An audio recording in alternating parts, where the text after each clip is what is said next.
Hi friends, అందరూ ఎలా ఉన్నారు? ఈరోజు కార్తీక సోమవారం కాబట్టి మేము ప్రముఖ పుణ్యక్షేత్రమైన అమ్మా లక్ష్మి, ఎవరెవరికో ఇచ్చావు, ఎందుకు పనికిరాని వాళ్ళని కోటీశ్వరుని చేశావు? అన్ని అర్హతలు ఉన్న నన్ను ఎందుకు ఇలా వదిలి? చాలా ప్రసిద్ధి చెందిన ప్రముఖ దేవాలయం గుత్తికొండ బెలం. ఇక్కడ పరమశివుడు రాజరాజేశ్వరి అమ్మవారు వెలిసి ఉన్నారు. చాలా ప్రసిద్ధి గల దేవాలయం, చాలా పురాతనమైన దేవాలయం. ఇక్కడ వచ్చేసి పల్నాటి బ్రహ్మనాయుడు కూడా ఇక్కడ తపస్సు చేసినట్టు ఇక్కడ మూలాలు తెలుపుతూ ఉన్నాయి. ఎంతోమంది ఋషులు మునులు ఇక్కడ తపస్సు చేసి ఆ పరమశివుని ధ్యానించుకుంటూ ఆ శివుల్లో ఐక్యమైనట్టు ఇక్కడ ఉన్న వాళ్ళు చెప్తూ ఉంటారు. అయితే ఇక్కడ నుంచి శ్రీశైలానికి సొరంగ మార్గం ద్వారా వెళ్ళొచ్చిన గ్రామస్తులు చెప్తూ ఉంటారు. అయితే ఈ దేవాలయం వచ్చేసి పిడుగురాల మండలం గుత్తికొండ గ్రామం నుంచి లోపలికి ఉంటుంది. ఒక 4-5 కిలోమీటర్లు లోపలికి వెళ్ళాల్సి ఉంటుంది. ఇక్కడ ప్రతిరోజు అన్నదాన కార్యక్రమం జరుగుతూ ఉంటుంది. ఆ శివునికి ఎంతో ఇష్టమైన నైవేద్యంతో పాటు ప్రతిరోజు వచ్చిన భక్తులందరికీ అన్నదానం కూడా ఇక్కడ ఏర్పాటు చేస్తున్నారు. ఇక్కడైతే స్వామివారి మండప ద్వారాలు ఉన్నాయి కదా, ద్వారాల మీద విఘ్నేశ్వరుడి విగ్రహం ఏర్పాటు చేశారు. ఇటు చూస్తున్నట్లయితే సుబ్రహ్మణ్యేశ్వరుడు విగ్రహం కూడా ఏర్పాటు చేశారు. సుబ్రహ్మణ్యేశ్వరుడు విగ్రహం, విఘ్నేశ్వరుడు విగ్రహం, ఇక్కడ సాయిబాబా ఇంకా శ్రీకృష్ణ భగవానుడు ఇద్దరి విగ్రహాలు అయితే ఏర్పాటు చేశారు. ఇక్కడ మనం చూసుకుంటే ఇంకా మనం బ్రహ్మంగారి విగ్రహం గుడి లోపలికి వెళ్ళి మనం చూద్దాం. ఇప్పుడు మనం చూస్తున్నట్టయితే బ్రహ్మంగారి విగ్రహం చూస్తున్నాం కదా, మన బ్రహ్మంగారి విగ్రహం చూస్తున్నాం. స్వామి ధ్యానంలో ఉన్న విగ్రహాన్ని అయితే ఏర్పాటు చేశారు. చాలా బాగుంది. లోపల గుడి లోపల చూద్దాం, చాలా బాగుంది. లైటింగ్ కూడా చాలా బాగా ఏర్పాటు చేశారు. ఇక్కడ బయట వచ్చేసి విఘ్నేశ్వరుడు విగ్రహం ఏర్పాటు చేశారు. పక్కనే శ్రీకృష్ణుడి విగ్రహం కూడా ఏర్పాటు చేశారు. అయితే ఈరోజు కార్తీక సోమవారం కాబట్టి ఎంతోమంది భక్తులు వచ్చి ఇక్కడ దీపారాధన చేసి వాళ్ళు ప్రార్థించడం అయితే జరుగుతుంది. చూస్తున్నాం కదా మనం. ఈ పక్కనే ఉన్నటువంటి ఈ దేవాలయం వచ్చేసి ప్రసన్న ఆంజనేయ స్వామి దేవాలయం. ఇది ప్రసన్న ఆంజనేయ స్వామి దేవాలయం. ముందు చూస్తున్నట్లయితే స్వామివారి వాహనం ఒంటె కనిపిస్తుంది కదా, మనకి ఒంటె కనిపిస్తుంది కదా. ఈ ప్రసన్న ఆంజనేయ స్వామి దేవాలయం చాలా బాగుంది. ఇక్కడ అంతా నేను ఒకరోజు ఇక్కడే ఉన్నాను, నైట్ ఇక్కడే స్టే చేసి స్వామివారిని కార్తీక సోమవారం దర్శించుకొని చక్కగా ఇక్కడి నుంచి వెళ్తే లోపలికి ఇప్పుడు గృహ లోపలికి వెళ్ళటానికి వెళ్దాం. మీకు చూపిస్తాను అక్కడ విజువల్స్ కూడా ఎలా ఉన్నాయో. లోపలైతే అసలు చాలా కష్టంగా ఉంది వెళ్ళటానికి అని అంటున్నారు. చూపిస్తాను, ఇప్పుడు మీకు చూపిస్తాను ఆ విజువల్స్ కూడా. ఇక్కడైతే ప్రసన్నాంజనేయ స్వామివారి ఈ గుడి వెలుపల వచ్చేసి ముఖద్వారం దగ్గర ఈ ధ్వజస్తంభం. స్వామివారు ఇప్పుడు ప్రసన్నాంజనేయ స్వామివారు గుడి పైనటువంటి ఆంజనేయ స్వామి విగ్రహాన్ని ఏర్పాటు చేశారు. చూసినట్లయితే ఇక్కడ నుంచి గుడిదే లోపలికి వెళ్ళడానికి మనం ప్రయత్నిద్దాం. ఇక్కడ చాలా పూల చెట్లు మొక్కలు ఉన్నాయి. మనం కూడా పూలు తీసుకొని స్వామివారికి సమర్పించుకోవడానికి మనం కూడా కొంచెం పూలు తీసుకొని వెళ్దాం లోపలికి. అయితే చూస్తున్నట్లయితే మనకి ఎదురుగా ఒక ధ్వజస్తంభం ఉంది ఇక్కడ. ఇంకా ముందుకు వెళ్ళినట్లయితే ఇక్కడ నుంచి గృహ లోపలికి వెళ్ళటానికి వెలుపల ఇక్కడ వినాయకుడి స్వామి విగ్రహం ఉంది. ఈ పక్కనే శివలింగాలు ఉన్నాయి. ఇక్కడ ఈ విగ్రహం వచ్చేసి అవధూత వెంగమాంబ గారి విగ్రహం. విశ్వనాథుడే నా వాడు, విశ్వమే నా ఊరు. స్వామివారికి సేవ చేసుకుంటూ ఇక్కడే స్వామివారిలో ఐక్యమైనప్పుడు వారి దేహాలను ఇక్కడే పెట్టి పూడ్చి పైన శివుని ప్రతిమ ఏర్పాటు చేశారు. పక్కనే మన నాగదేవతలు విగ్రహాలు అయితే కనిపిస్తూ ఉన్నాయి. ఈ వేప చెట్టు, రావి చెట్టు కూడా వెనక భాగంలో మనకు కనిపిస్తూ ఉన్నాయి. చాలామంది ఇక్కడ పూజలు చేస్తూ ఉంటారు. వారికి ఉన్న దోషాలు, పీడలు తొలగిపోవాలని ఇక్కడ పూజలు చేస్తూ ఉంటారు.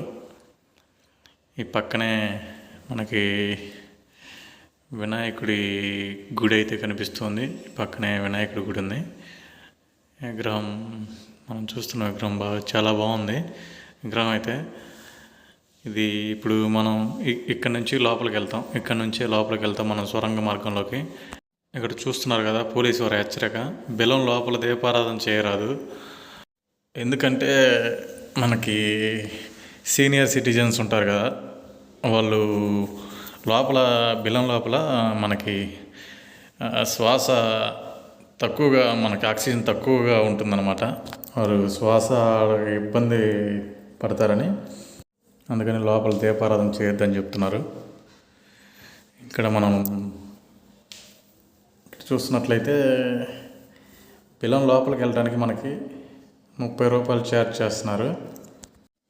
అలాగే కొబ్బరికాయ మనకి 50 రూపాయలు ఛార్జ్ చేస్తున్నారు. మనకి ఇప్పుడు మనం గృహ లోపలికి వెళ్తున్నాం. అక్కడ కూడా శివుడు లింగాకారంలో ఉండి పూజలు అందుకుంటూ ఉన్నాడు. అక్కడ చాలామంది స్వాములు అయితే దీపారాధన చేసుకుంటూ భజన చేస్తున్నారు, మనం చూస్తున్నాం. ఈరోజు కార్తీక సోమవారం కాబట్టి బాగానే వచ్చారు, భక్తులు కూడా బాగానే ఉన్నారు. కొంచెం ఇక్కడ మునీశ్వరు రూపంలో ఇక్కడ ధ్యానం చేస్తూ ఉన్న మనకి కనిపిస్తుంది. ఇక్కడే లోపల కూడా పల్నాడు బ్రహ్మనాయుడు మనకి తపస్సు చేశారని ఇక్కడ పురాణం చెప్తుంది. అయితే చూస్తూ ఉంటే ఇక్కడ లోపల చాలా వేడిగా ఉంది. ఇది ఎంత గృహ లోపల ఇది చూస్తుంటే చాలా వేడిగా ఉంది. ఆక్సిజన్ లెవెల్స్ కూడా చాలా తక్కువగా ఉన్నాయి. అందుకే దీపారాధన చేయొద్దని చెప్తున్నారు పోలీసు వారి హెచ్చరిక. అయినా కానీ భక్తులు కార్తీక సోమవారం కాబట్టి పూజలు అయితే చేస్తూ ఉన్నారు దీపాలతో. ఇక్కడ చాలా వెచ్చగా ఉంది, ఆక్సిజన్ చాలా తక్కువగా ఉంది. మీరు చూస్తున్నట్లయితే స్వాములు హారతి తీసుకొని భజన చేస్తున్నారు. అదిగా మనకు కనిపిస్తున్నది. అయితే అక్కడ ఉన్నారు కదా స్వాములంతా, అలాగే స్వామివారిని ధ్యానించుకుంటూ భజన చేస్తున్నారు. అక్కడ శివలింగం కనిపిస్తుంది కదా మనకి, చాలా బాగుంది. ఇక్కడ లోపల ఇంత కొండ లోపలికి చాలా లోపలికి అయితే ఈ కిందకి దిగాల్సి వస్తుందన్నమాట. చాలా లోపలికి ఉంటుంది ఈ స్వామి వెలిసి ఉన్నదైతే. ఇక్కడైతే ఇంకా ఇక్కడ నుంచి గృహ మార్గం, ఇంకా కిందకి గృహ మార్గం ఉంది. అది కానీ బ్యాక్ సైడ్ కనిపిస్తుంది కదా, అది గృహ మార్గం లోపలికి. అక్కడైతే ఇంతకుముందు భక్తులు స్నానాలు చేసేవాళ్ళంట, ఇప్పుడైతే చేయట్లేదు. బయట పైన స్నానాలకి పైన వసతి గదులు ఉన్నాయి, అంతా బాత్రూమ్లు, ట్యాప్లు ఎక్కడికక్కడ అంతా బాగుంది. శివయ్యాని మనసార పిలు శివలీల. పక్కనే అయితే వినాయకుడి విగ్రహం కూడా ఉంది మనకి. ముందు భాగంలో నందీశ్వరుడు. ఇక్కడంతా చూడు, ఇప్పుడు టైము 6 అవుతుంది. ఇప్పటికే చాలామంది భక్తులు వచ్చి మన పసుపు కుంకుమలతో నందీశ్వరుని అయితే పూజించి ఆ వెనకాలైతే ఉన్నారు కదా దేవి, మాలేసుకున్న మాతలు ఉన్నారు కదా, వాళ్ళైతే దీపారాధన చేసుకుంటూ ఉన్నారు. ఎంతోమంది భక్తులు వచ్చి స్వామివారిని ఈరోజు దర్శించుకొని, కార్తీక సోమవారం కాబట్టి చాలామంది భక్తులు వచ్చారు. చాలా బాగా క్రౌడ్ ఉంది ఈరోజైతే. స్వామివారికి అభిషేకం చేసుకొని కొబ్బరికాయలు కొట్టుకొని వాళ్ళు మొక్కులు అయితే తీర్చుకుంటున్నారు. ఇక్కడ చాలా విశిష్టమైన కార్తీక సోమవారం కాబట్టి అదిగాక ఇది చాలా పురాతనమైన దేవాలయం. ఇక్కడ చాలా స్వామివారు వచ్చేసి గృహ లోపల ఉంటాడని భక్తులకి బాగా తెలుసు కాబట్టి చాలామంది ఋషులు మునులు ఇక్కడ తపస్సు చేసి ఇక్కడే స్వామిలో ఐక్యమయ్యారని పురాణం చెప్తుంది. కాబట్టి ఇక్కడ చాలా విశిష్టమైన దేవాలయం అని ఇక్కడ ఉన్న ప్రజలు బాగా నమ్ముతూ ఉంటారు. అందువల్ల ఈరోజు భక్తుల రద్దీ అయితే బాగుంది. చాలా విశేషమైన రోజు కూడా కాబట్టి చాలా భక్తుల రద్దీ చాలా బాగుంది. ఇక్కడ గృహ లోపల చాలా చీకటిగా ఉంది. చూస్తూ ఉంటే మనకి మొత్తం చాలా అండర్ గ్రౌండ్ లోపలికి వెళ్ళాల్సి వచ్చింది. కాబట్టి ఇక్కడ అంతా కరెంటు ఫెసిలిటీస్ పెట్టి లైట్లు విద్యుత్ కాంతులతో మనకు కనిపిస్తూ ఉన్నాయి కదా. లోపలికి వెళ్ళడానికి గృహకి ఇరువైపులా మనకి లైటింగ్ ఏర్పాటు చేశారు. లోపలికి వెళ్ళటానికి అసలు అంతా చీకటి. ఇక్కడైతే చూస్తున్నాం కదా, మనకి విఘ్నేశ్వరుడి విగ్రహం పక్కనే స్వామివారికి ప్రత్యేక పూజలు చేస్తూ ఉన్నారు. ఇక్కడ అందరూ భక్తులు వచ్చేసి తీర్థ ప్రసాదాలు తీసుకొని ఇక్కడ పూజలు చేసుకున్న తర్వాత భక్తులు వచ్చేసి పక్కన కూర్చొని కాసేపు ధ్యానంలో స్వామివారిని అట్లా స్మరించుకుంటూ అట్లా కూర్చొని ఒక 5 నిమిషాల పాటు అట్లా కూర్చొని ధ్యానించుకుంటూ ఉంటున్నారు. లోపల చూస్తూ ఉంటే పక్కన ఆ స్వాములు చూస్తున్నారు కదా, చెమట అంత వేడికి అంత లోపల వెచ్చగా ఉండటం వల్ల చెమటలు కారిపోతూ ఉన్నాయి. చూస్తున్నట్లయితే అంత వెచ్చగా ఉంది లోపల. ఆక్సిజన్ లెవెల్స్ కూడా అస్సలు లేవు ఆక్సిజన్ లెవెల్స్. అందుకే ఇక్కడ దీపారాధన చేయొద్దని ముందుగానే అక్కడ పైన బోర్డు చూసాం కదా, ఇందాక బోర్డు చూసాం కదా, అందుకనే వాళ్ళు పోలీసు వారు పెట్టారు. మనకు చూస్తున్నట్లయితే బయట వెదరు అంతగా బాగాలేదు, వర్షాలు పడుతూ ఉన్నాయి కాబట్టి భక్తుల సంఖ్య కూడా కొంచెం తగ్గినట్లు అనిపిస్తుంది. లేకపోతే ఇంకా చాలా రష్గా ఉండేది. మనకి చూడటానికి భక్తులైతే వేలాదిలో తరలి వచ్చేవారు. చాలా ప్రసిద్ధి గల దేవాలయం కాబట్టి అది కూడా కార్తీక సోమవారం అయి ఉండటం ఈరోజు భక్తులు ఎక్కువగా వచ్చి ఉండేవాళ్ళని దేవాలయం శాఖ వారు చెప్తున్నారు. వర్షాలు పడటం వల్ల భక్తులు కూడా సంఖ్య తగ్గిందని చెప్తున్నారు. ఇక్కడైతే చాలా బాగుంది చూస్తుంటే.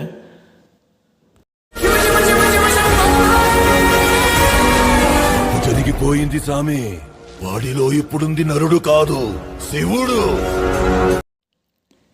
ఎటువంటి వారినైనా క్షమించే గుణం ఉన్నటువంటి ఆ పరమశివుడు భక్తులు ఎలాంటి కోరికలు కోరుకున్నా తీర్చగలిగే ఆ పరమశివుడు ముక్కంటిని భక్తులైతే మనం చూస్తున్న భక్తులు ఎలా పూజలు చేసి వారి కోరికలు చెప్పుకుంటున్నారు.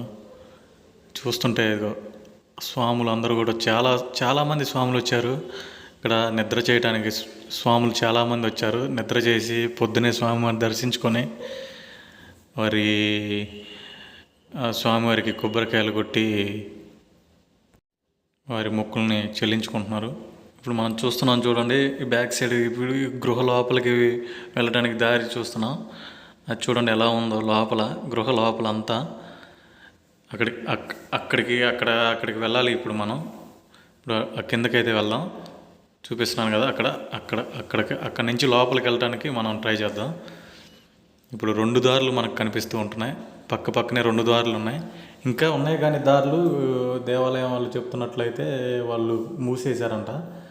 మనం అది కూడా చూద్దాం. కిందకి వెళ్ళడానికి ప్రయత్నిద్దాం మనం ఇప్పుడు. వెనకాల చూస్తున్నారు కదా, భక్తులు ఇంకా పెరుగుతూనే ఉన్నారు. చచ్చిపోతుంటా. ఇప్పుడు కిందకి వెళ్ళడానికి అయితే ప్రయత్నిద్దాం. ఇక్కడ జారుతుంది, అంతా పడిపోయేలాగా ఉంది, అంత స్లిప్ అవుతుంది. కిందకి వెళ్ళడానికి దారి అంతగా వసతి లేదు. కిందకి వెళ్ళటానికి చూస్తున్నాం కదా మనం, అంత కొండ. కిందకి వెళ్ళి చూద్దాం లోపల ఎలా ఉందో ఏంటనేది మీకు చూపిస్తాను ఇప్పుడు. నాతో పాటు ఇదిగో మా స్నేహితులు కూడా ఉన్నారు.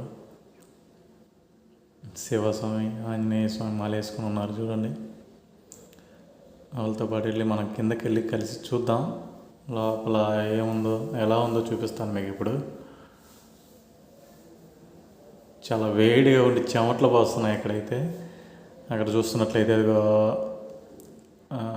లింగాకారంలో శివుడు ఇంకా నందీశ్వరుడు మనకి దర్శనం ఇస్తున్నారు వెనక భాగంలో అయితే. కింద ఆ గృహలో కింద లోపల నీళ్ళు ఉన్నాయంట, మనకు కనిపిస్తున్నాయి కదా అక్కడ. ఈ పక్కనే మనకి పల్నాడు బ్రహ్మనాయుడు గారు ఇక్కడే తపస్సు చేశారని చెప్తుంటారు. ఇక్కడే తపస్సు చేశారంట పల్నాడు బ్రహ్మనాయుడు గారు. అది విగ్రహాన్ని కూడా ఇక్కడ ఏర్పాటు చేశారు. అది కూడా చూపిస్తాను ఇప్పుడు మీకు. పైన చూడండి అంతా రాయి, మొత్తం కొండ, అది ఎట్లా ఉందో చూడండి. అంతా గృహ లోపల ఉన్నాం ఇప్పుడు మనం. చూస్తే అక్కడ ఒక లైట్ ఏర్పాటు చేశారు. అక్కడ స్నానాలు చేసేవాళ్ళంట ఇంతకుముందు, ఇప్పుడైతే ఎవరు చేయట్లేదు. ఇప్పుడైతే భక్తుల్ని లోపలికి స్నానాలకి ఎలవ్ చేయట్లేదు అనుకుంటా. పైన అంతా మొత్తం నీళ్ళ వసతి పైన ఉంది కాబట్టి ట్యాపులు ఎక్కడికెక్కడ ఏర్పాటు చేశారు. బాత్రూమ్లు అన్నీ పైన బాగా నీట్గా ఉన్నాయి. అక్కడ ఏర్పాటు చేశారు కాబట్టి ఇక్కడ లోపల స్నానం ఎవరు చేయట్లేదు. ఎవరన్నా భక్తులు వచ్చి కిందకి దిగి వచ్చి చూసి కాళ్ళు కడుక్కొని స్వామివారిని దర్శించుకుంటూ ఉంటారని చెప్తున్నారు. ఇక్కడ మనం చూస్తున్నాం కదా, అక్కడ గ్రిల్ ఏర్పాటు చేశారు చూడండి. అక్కడ నుంచి లోపలికి ఇంకా సొరంగ మార్గాలు ఉన్నాయంటున్నారు. అక్కడ గ్రిల్ అయితే ఏర్పాటు చేశారు లోపలికి వెలవ లేకుండా చూసి.